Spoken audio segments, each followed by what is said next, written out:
এ কথা বলে আম্মু কাঁদতে কাঁদতে আমার রুম থেকে চলে যায়। চাচা চাচি সহ পরিবারের সবাই একে একে আমাকে দোষারোপ করছে। আমি তাদের কথায় কান্না দিয়ে গাড়িটা নিয়ে বেরিয়ে পড়লাম রাত্রিকে খুঁজতে। রাস্তায় যাকে দেখছি তাকেই রাত্রির ছবি দেখিয়ে জিজ্ঞেস করছি, কিন্তু কেউই রাত্রির খোঁজ দিতে পারলো না। আমি রাত্রিকে পাগলের মতো খুঁজতে থাকলাম। এইদিকে রাত্রি 1 বছরের সন্তান সিমরাতকে কোলে নিয়ে রাস্তার মধ্যে দিয়ে আনমনে হাঁটছিল, আর সিয়ামের সাথে কাটানো পুরোনো দিনের কথাগুলো ভেবে ভেবে চোখ দিয়ে বৃষ্টির মতো জল পড়ছিল। আর মনে মনে বলছে, এখন আমি কোথায় যাব? হে শহরে আমার তো চেনা পরিচিত কেউ নেই, যে তার কাছে যাব, নিজের বাবা মার কাছে যাব, সেটাও তো সম্ভব না। আমার সন্তানকে নিয়ে আমি কোথায় আশ্রয় নিব? তখন হঠাৎ করে একটা বড় বাস রাত্রির সামনে চলে আসে। যেই মাত্র অ্যাক্সিডেন্ট হবে সেই মাত্র কেউ একজন এসে রাত্রিকে হিরোর মতো বাঁচিয়ে নেয়। তখন এইভাবে কেউ রাস্তার মধ্যে দিয়ে হাঁটে, আরেকটু হলেই তো অনেক বড় দুর্ঘটনাটা ঘটে যেতে পারতো। দুর্ঘটনা ঘটে মারা গেলে তো ভালোই হতো। কি হবে নষ্ট মেয়ের অপবাদ নিয়ে বেঁচে থেকে? অচেনা লোকটি রাত্রিকে একটা থাপ্পড় মেরে, পাগলামি বন্ধ করুন, আপনি কেন মরতে চান? তখন রাত্রি কাঁদতে কাঁদতে সিয়ামের জীবনের ঘটে যাওয়া সব কিছু খুলে বলেন। তখন আমি জয়, আপনি যদি চান আমাদের সাথে আমাদের বাড়িতে থাকতে পারেন। বাড়িতে আমার মা আর এক ছোট বোন আছে। আমাকে করুণা করছেন? করোনা নয়, শুধুমাত্র বন্ধু হিসাবে বন্ধুর বিপদে পাশে থাকতে চাইছি। অবশেষে জয়ের জোরাজুরিতে রাত্রি আর জয়ের সাথে যেতে না করতে পারলো না। জয়কে দেখে রাত্রি ভালো মানুষই মনে হলো। গল্পে অচেনা লোকটা হলো জয়, শহরের সবচেয়ে বড় বিজনেসম্যান, যে ইন্ডাস্ট্রিজের মালিক। অবশেষে জয় রাত্রিকেও সিমরাতকে নিয়ে তার বাসায় চলে আসলো। তখন আম্মু দেখো, এ কে এসেছে। কে? এ কি আমার বৌমা? যাক বাবা, শেষমেশ কোনো মেয়েকে তোর পছন্দ হলো। আম্মু তুমি যেমনটা ভাবছো তেমনটা নয়।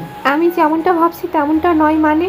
তখন জয় রাত্রির সম্পর্কে সবকিছু খুলে বলে। সবকিছু শোনার পর জয়ের মা, মা তুমি আজ থেকে আমার কাছেই থাকবে। আজ থেকে আমার 2 মেয়ে, রাত্রি ও নীলা। নীলা হলো জয়ের একমাত্র আদরের বোন, দেখতে যেমন সুন্দরী তেমনই দুষ্টু। জয়ের মার কথা শুনে রাত্রি আর আবেগ ধরে রাখতে না পেরে জয়ের মাকে জড়িয়ে ধরে কেঁদে দেয়। তখন হেই পাগলি মেয়ে, একদম কাঁদবি না। দেখি দেখি আমার দিদিভাই সিমরাতকে আমার কোলে দাও। এই বলে সিমরাতকে নিয়ে জয়ের মা আদর করতে থাকলো। তখন মা আমার পাগলিটা কই? এই তো ভাইয়া আমি এখানে। আমার পাগলি বোনটা কি করে? এই তো ভাইয়া পড়ছিলাম। এটা কি আমার ভাবি? থাক বাবা, তুই এতদিনে একটা কাজের মতো কাজ করেছিস। তেমনটা কিছু নয়। এটা বলে জয় একটা মুচকি হাসি দিয়ে উপরে তার রুমে চলে গেল ফ্রেশ হতে। এভাবে কিছুদিন কেটে যায়। ইতিমধ্যেই জয় রাত্রিকে জয়ের বিজনেস কাজে নিজের অ্যাসিস্ট্যান্ট করে নেয়। সাথে সাথে রাত্রিকে ভার্সিটিতে ভর্তি করে দেয়, কারণ সিয়ামের সাথে বিয়ে হয়ে যাওয়ার কারণে ইন্টার পরেই রাত্রি আর ভার্সিটিতে ভর্তি হয়নি। এইদিকে আমার অবস্থা দিন দিন খারাপ হতে থাকে। সারাদিন এই দিক সেই দিক রাত্রিকে পাগলের মতো খুঁজতে থাকে। আর রাত হলে নেশা করে বাড়ি ফিরি। রুমে গিয়ে সারা রাত রাত্রির ছবির সামনে দাঁড়িয়ে কেঁদে কাটিয়ে দিই। আমার এই অবস্থা দেখে আব্বু আম্মু সহ পরিবারের সবাই চোখের জল ফেলতো। থানা পুলিশ করেও তারা রাত্রির কোনো খোঁজ পায়নি।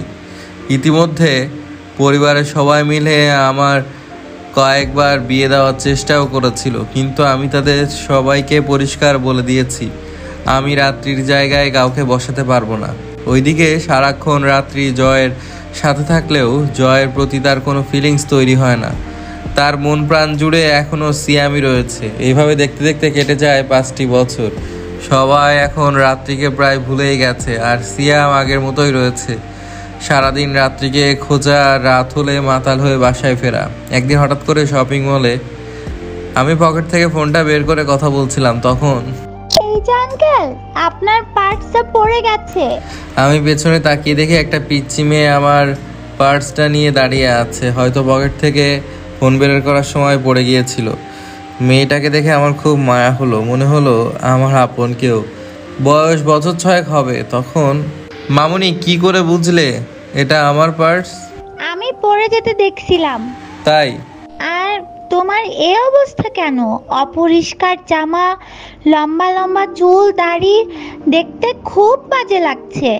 আজকে দাড়ি চুল কেটে সুন্দর একটা জামা পরবে, একদম গুড বয়ের মতো, ভালো হয়ে যাবে। পিচ্চিটার বাচ্চা বাচ্চা কথাগুলো আমার খুব ভালো লাগলো। হয়তো আমার মেয়ে থাকলে আজ এমনভাবেই শাসন করতো। তখন ঠিক আছে মামুনি, আজ থেকে আমি গুড বয়ের মতো ভালো হতে যাব। মামুনি, তোমার নাম কি? এই সিমরাত, তোমাকে বলেছি না অপরিচিত কারোর সাথে কথা না বলতে। আন্টি, এ আঙ্কেলটার পার্স পড়ে গিয়েছিল, তাই সেটা তুলে দিচ্ছিলাম। সিমরাত নামটা শুনেই সিয়ামের বুকে চিনচিন ব্যথা অনুভব হলো। তখনই সিয়াম বলল, এই বাচ্চা মেয়েটার নাম কি বললেন? সেটা আপনাকে জানতে হবে না, দেখতে তো পুরোই ভাল্লুকের মতো, কোথাকার কোন ছেলে ধরা কি জানে। এই যে মিস, আমার বর্তমান অবস্থায় হয়তো আমাকে দেখতে ভাল্লুকের মতো লাগছে, কিন্তু আমি মোটেও ছেলে ধরা নই। হ্যাঁ হ্যাঁ, আপনাদের মতো লোকদের ভালো করেই চেনা আছে। এই বলে নীলার আগে গজগজ করতে করতে সিমরাতকে নিয়ে গাড়িতে করে চলে যায়, আর আমি সেখানেই এক দৃষ্টিতে ওদের চলে যাওয়ার দিকে তাকিয়ে থাকি। আর পিচ্চি সিমরাতের বলে যাওয়া কথাগুলো এখনও আমার কানে বাজছে। তাই সিদ্ধান্ত নিলাম আজ থেকে নিজেকে চেঞ্জ করে ফেলবো। সবাই এখন থেকে এক নতুন সিয়ামকে দেখবে। ভাবতেই অবাক লাগছে, ভার্সিটির সব মেয়েদের ক্রাশ থাকা ছেলেটা আজ এতটা খারাপ হয়ে গেছে যে দেখতে ভাল্লুকের মতোই লাগছে। তাই আর দেরি না করে বাইকটা নিয়ে সেখান থেকে বাড়ি চলে যায়। আমার এত তাড়াতাড়ি বাড়ি ফিরতে দেখে পরিবারের সবাই অবাক হয়। সবাই আরও বেশি অবাক হয় আজ আমি নেশা করিনি বলে। তখনই আম্মু কাল থেকে ভার্সিটিতে লেকচারার হিসেবে জয়েন করতে চাই। আমার কথা শুনে পরিবারের সবার মুখে হাসি রেখাও হতবাক হতে দেখা যায়। তখনই আমি জানতাম আল্লাহ আমার কথা শুনবে, এতদিন পর তিনি আমাদের দিকে মুখ তুলে তাকিয়েছেন। তখন আমি সেখানে আর দাঁড়িয়ে না থেকে সোজা নিজের রুমে চলে আসলাম। আগামীকাল থেকে আমার নতুন করে পথ চলা, ভার্সিটিতে যেতে হবে। তাই কাল সকালের মধ্যেই নিজেকে চেঞ্জ করে ফেলতে হবে। চট্টগ্রাম বিশ্ববিদ্যালয়ের প্রথম বিভাগের প্রথম শ্রেণীর ছাত্র ছিলাম বলে তাই নিজের পড়া বিশ্ববিদ্যালয়ে লেকচারার হিসেবে জয়েন করার জন্য অর্ডার এসেছিল। তার উপর বিদেশ থেকে পিএইচডি কমপ্লিট করেছি। আগে জয়েন করতে বললেও আমি না করে দিয়েছি।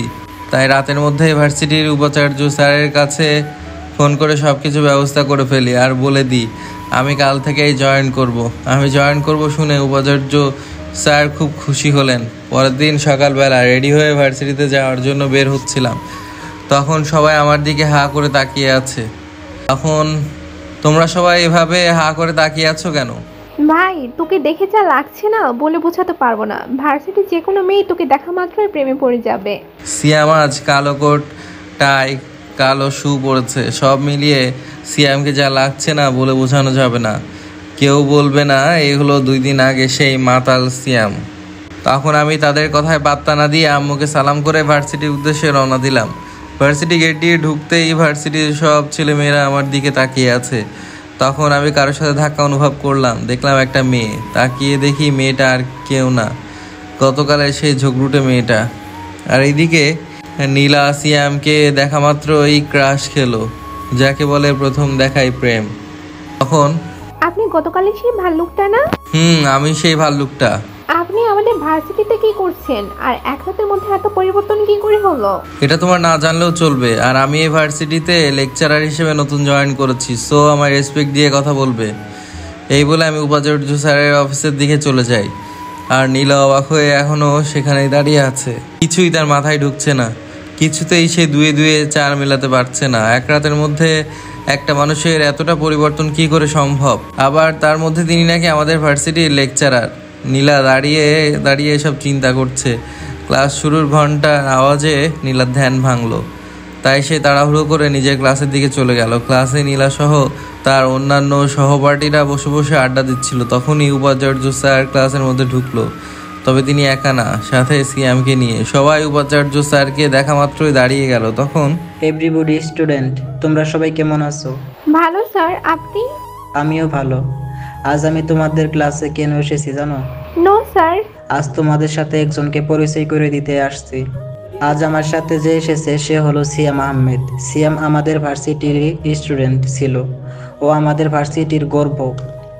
ও এ ভার্সিটির প্রথম বিভাগের প্রথম শ্রেণীর ছাত্র ছিল।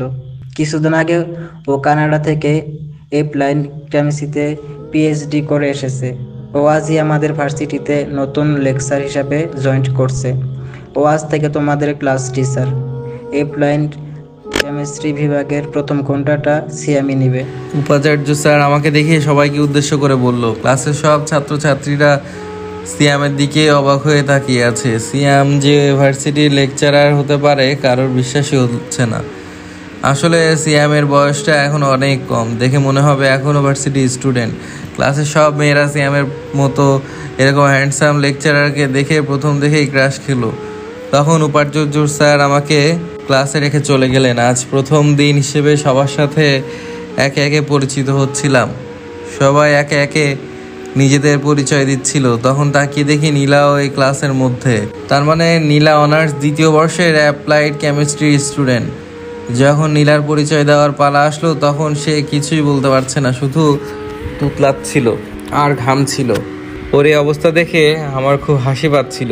আর আমি মনে মনে বললাম, কি মেয়েরে বাবা, গতকাল আমার সাথে কত ঝগড়া করেছিল, আমার মুখের উপর কতগুলো কথা বলল, আজ পরিচয় দিতে গিয়েই তোতলাচ্ছে। তারপর আমি কিছু কেমিস্ট্রির বিক্রিয়া আলোচনা করে ক্লাস শেষ করে বেরিয়ে গেলাম।